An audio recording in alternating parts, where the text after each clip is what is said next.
Сәлем қыздар, сіздерге мынандай логотип жасауды қазір көрсететін боламын. Ол үшін бізге Pixart керек. Pixart приложениесін тарта аласыздар и фон таңдаймыз. Мен ақ фон таңдаймын, әдеттегідей. Енді стикерге кіреміз. Стикерге мысалы мына жерге маникюр ногти деп жазсақ, мысалы маникюрге қажетті не бір заттар шығады. Осы жерден өзіңізге ұнаған бір мысал мен мынаны алайын. Осыған логотип жасап көрейік. Енді сақтап қоямыз. Енді мынаны қарасаңыздар, ешқандай не жоқ. Бір адамды баурап алып жатқан ештеңе жоқ. Енді оған мен кішкене не қосамын, блестящий қосам. Ол үшін кестке барамыз. Кесті басқан соң мына жерден бір не іздейміз. Мына жұлдызшалар керек. Именно мына жұлдызшаны белгілейміз. Мынаған үстінен бір аламын. Не болды? Мына жерден бір не қылсақ болды. Былай істесеңіздер де болады. Мына жерге біреу қойсаңыздар болады. Сәл кішкене болса да не болды? Блестящий болып, сочный болып жатыр. Енді стикерге қайтадан барамын. Сөйтем да поискке жазамын. Поискке блески деп жазам. Блески, неше түрлі блескилер шығады. Маған мына блески жетеді, жаңа суретке өзі кішкене сәйкес келеді. Қарасаңыздар, не болды? Біздің логотипіміз дайын. Енді логотиптің үстіне не қою қалды? Рамка. Рамка қойсаңыздар да болады, қоймасаңыздар да болады. Мен мына жерге рамка деп жазамын поискке қазір. Мысалы рамка деп жазамын.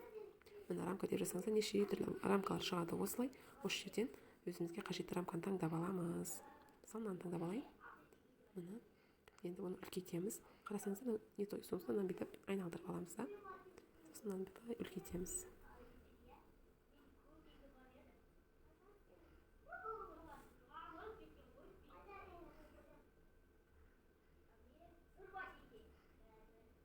Осылай жөндеп алсаңыздар болады рамкасын.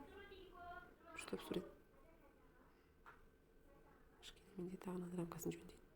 Міне енді.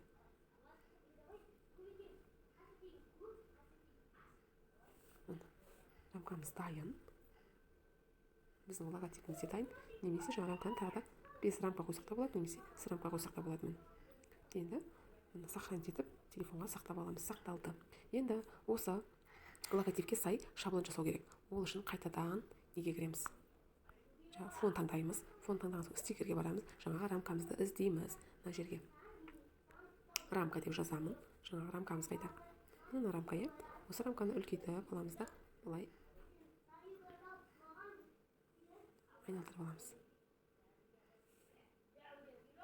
Енді үлкейтеміз. Міне рамкамыз дайын болды. Енді бұл рамканың ештеңесі жоқ. Бұған кішкене жан кіргізу үшін мысалы мына жерге мен сердечки деп жазайын. Сердечки. Сердечки деп жазсаңыздар неше түрлі жүректер шығады.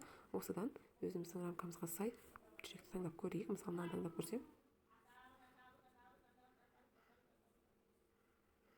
Былай қойсақ болады. Немесе тағы да сердечкиді іздесек болады. Өздеріңіздің фантазияларыңызға қарай, өздеріңізге ұнаған неде сердечко қоюға болады. Мысалы, өте көп. Pixart'тың бір жақсы жері, бұл жерде өте нелер көп та. Материалдар. Өзің қалаған материалда, мысалы, мынандай сердечко қоюға болады.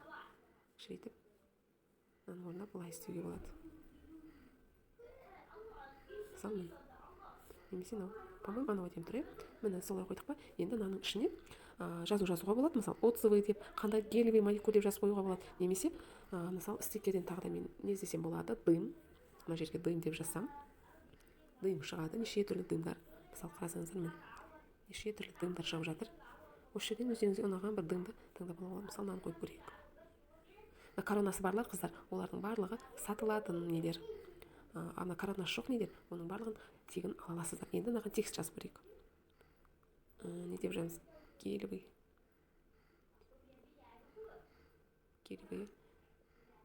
Окрашивание. Гелевый. Мысалы, мына жерге отзывы деп жазсақ, ең оңай. Мен не емеспін. Сондықтан отзывы деп жазсақ па, бұл жазған сөзді де неше түрлі неден курсивтармен жазсақ болады. Мысалы, курсивный түрмен цветін таңдауға болады. Былай жазсақ болады, цветін таңдасаңыздар.